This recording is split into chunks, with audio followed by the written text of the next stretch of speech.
Blake Lively really thought she could walk away from this looking like the victim. And honestly, the deeper this whole thing gets, the messier Blake Lively looks. Like every single week, there's another leak, another text message, another awkward detail that completely changes the story all over again.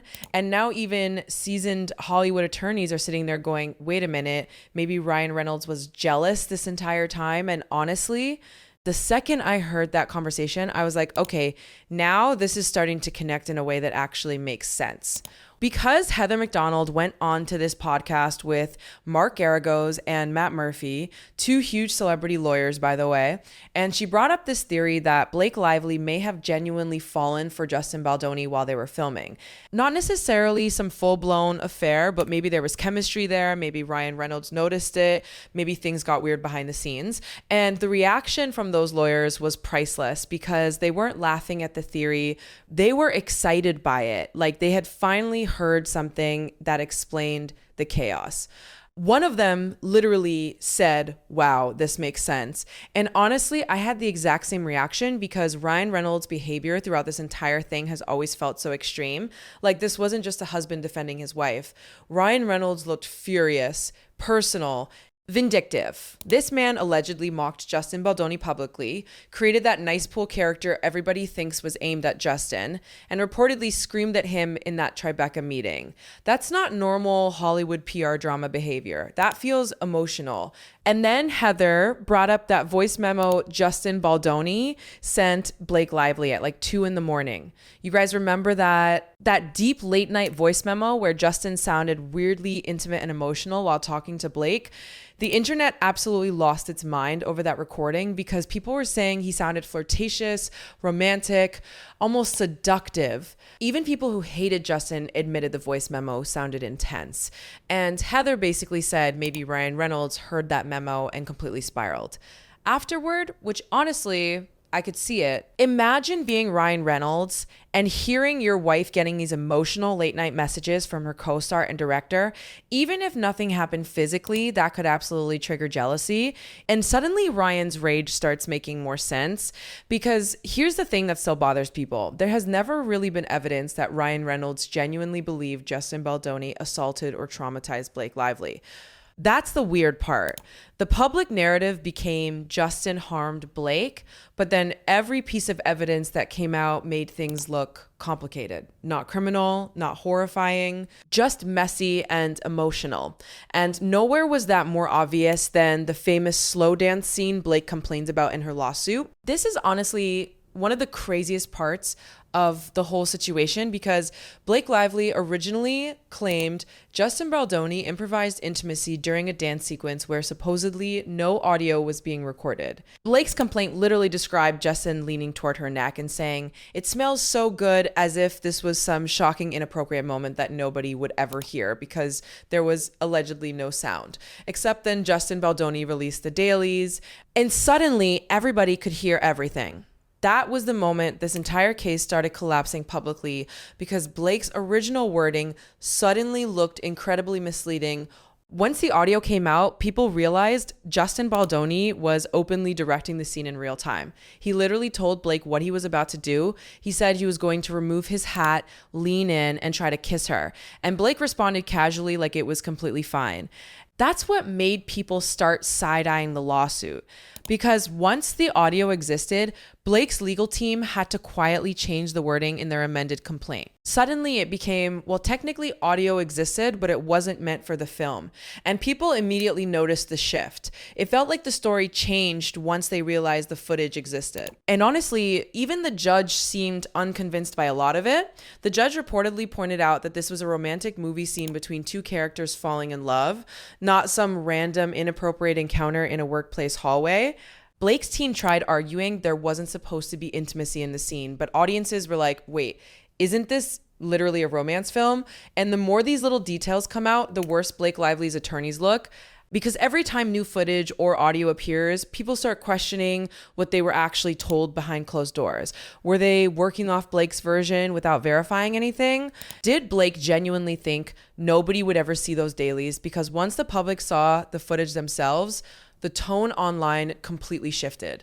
And then right when everyone was distracted by the settlement drama, another bizarre set of text messages quietly dropped onto the docket. And somehow almost nobody talked about them. But honestly, these messages between Blake Lively and Jenny Slate are some of the most revealing things we've seen yet. Jenny Slate and Blake Lively were genuinely talking to each other like two girls hyping each other up in a high school group chat after posting selfies online.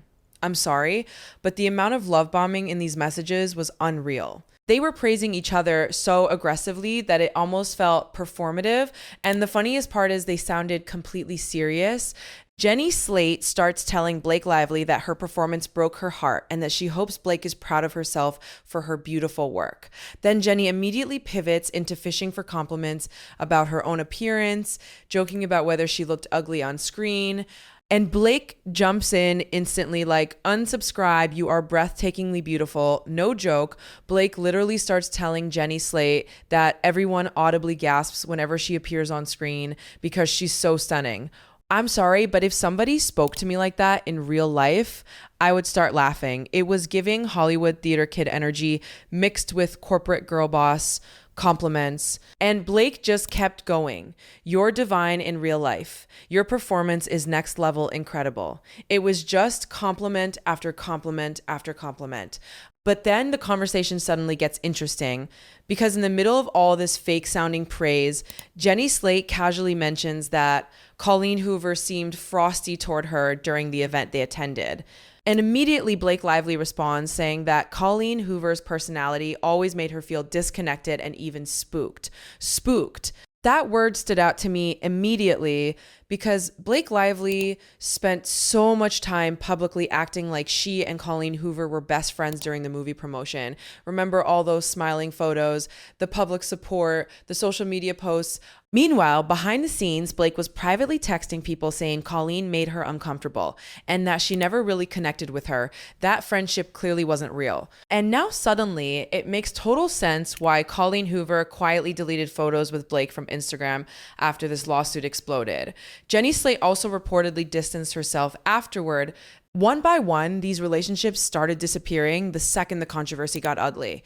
And honestly, Blake's texts about the movie itself were maybe even more revealing. Because Blake admitted she was pushing her own emotional interpretation into scenes that Justin Baldoni apparently didn't agree with creatively. She specifically mentioned a scene where Lily repeatedly says, "I love you."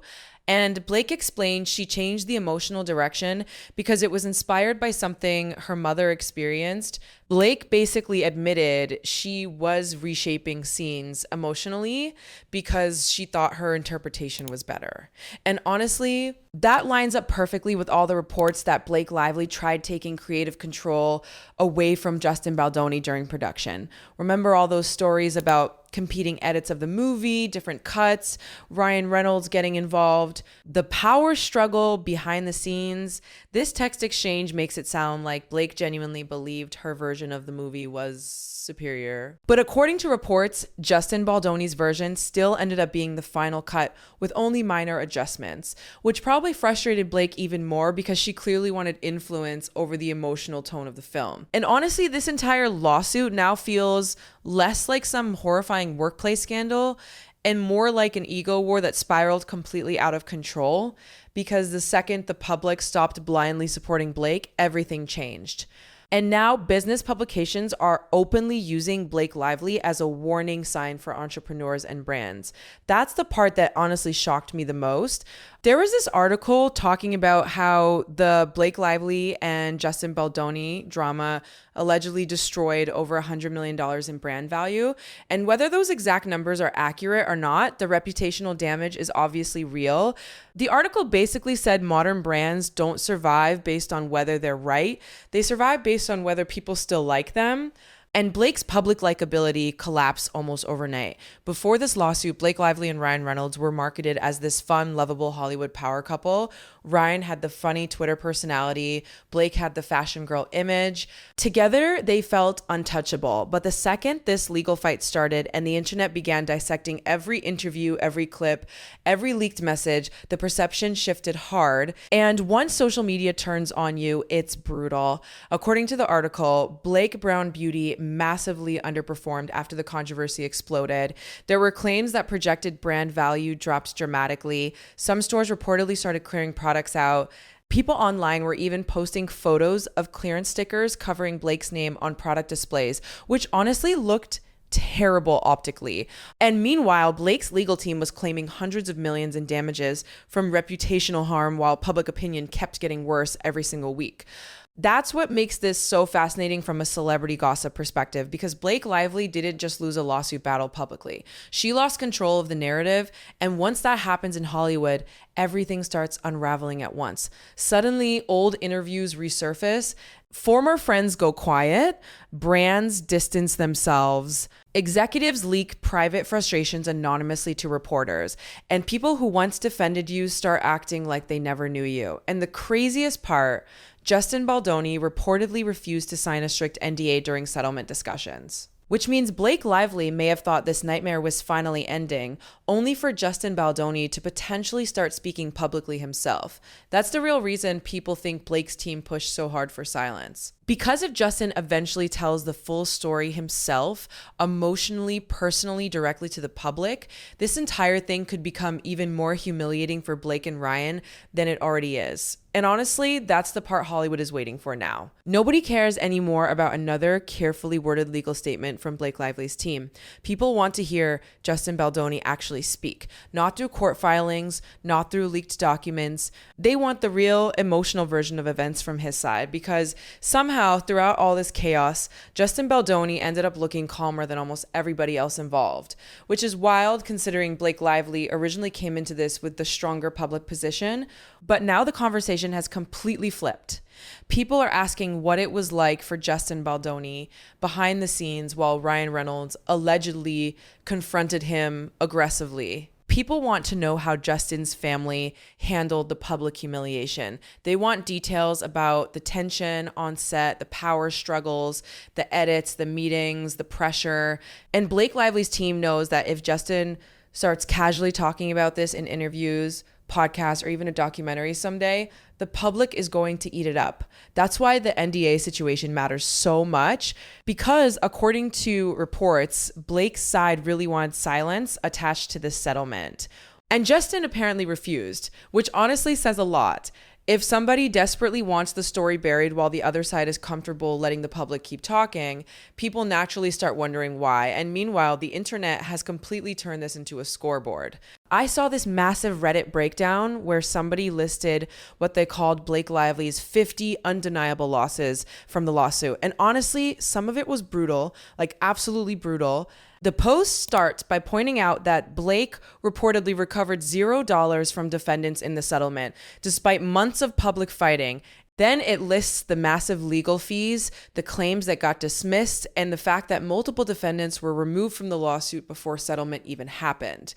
Then they brought up something people still can't stop talking about: Blake publicly demanding her day in court only to settle before trial. That alone became a huge talking point online because people felt the messaging changed once Discovery started exposing more evidence publicly. And then there's the reputational damage section, which honestly reads like a PR horror movie. The Reddit post talks about Blake and Ryan's public image collapsing, celebrities staying suspiciously quiet, branding experts calling Blake tone deaf, and insiders allegedly describing her as difficult behind closed doors. One producer even supposedly suggested Blake should lean into villain roles because her public image has changed so dramatically. That is insane. Imagine going from glamorous Hollywood golden girl to people recommending you play villains because audiences no longer buy the sweet, relatable image. And then there's the career side of things. According to the Post, Blake's own legal filings allegedly projected massive future earnings losses connected to the controversy. People online notice Blake hasn't exactly rushed back into major filming projects lately. Every appearance she makes now gets flooded with comments about the lawsuit. Even unrelated posts somehow turn into arguments about Justin Baldoni. That's when you know a scandal has fully attached itself to somebody's identity. And Ryan Reynolds hasn't escaped cleanly either, because people started re-examining him too. Suddenly, old interviews resurfaced where Ryan came across arrogant or controlling. people started questioning whether the funny, nice guy persona was partly an act. And once audiences begin reevaluating your entire personality retroactively, it becomes very difficult to regain control, especially online. And then the friendship fallout started becoming impossible to ignore. Taylor Swift's name getting dragged into this situation made everything even messier because now one of the biggest celebrities on earth is connected to the drama. There were rumors about private texts, pressure behind the scenes, alleged fallout between friend groups, and reports that Taylor's father may have provided information connected to the situation. Whether every single rumor is true or not, the damage was already done because suddenly Blake Lively's inner circle looked fractured. People noticed Gigi Hadid seeming distant, Cara Delevingne reportedly pulling away, Sophie Turner not appearing publicly around Blake anymore. Even Travis Kelce allegedly distancing himself from Ryan Reynolds became gossip fodder online. And in Hollywood, perception becomes reality frighteningly fast. Once enough people believe you're socially isolated, others start pulling away too, because nobody wants to be attached to controversy. That's why celebrity scandals snowball so aggressively. Everybody protects themselves first. And honestly, the saddest part in all this is that Blake Lively probably thought this lawsuit would strengthen her image publicly. I genuinely think she believed people would rally around her immediately, and Justin Baldoni would quietly disappear from Hollywood. Instead, the exact opposite happened. Justin Baldoni became this weird symbol online for somebody who survived a massive public takedown attempt, while Blake became a cautionary tale about celebrity PR backfiring in the social media era. Because once the public starts seeing inconsistencies, leaked texts, altered wording, awkward interviews, and shifting narratives, trust disappears fast. And now every new article about Blake Lively feels loaded with tension. Every appearance gets analyzed, every friendship gets questioned, every business move gets tied back to this scandal. That's why people keep saying the lawsuit may technically be over, but the real fallout is probably just beginning because court cases end. Public opinion doesn't. And honestly, that's the part Blake Lively and Ryan Reynolds probably underestimated the most.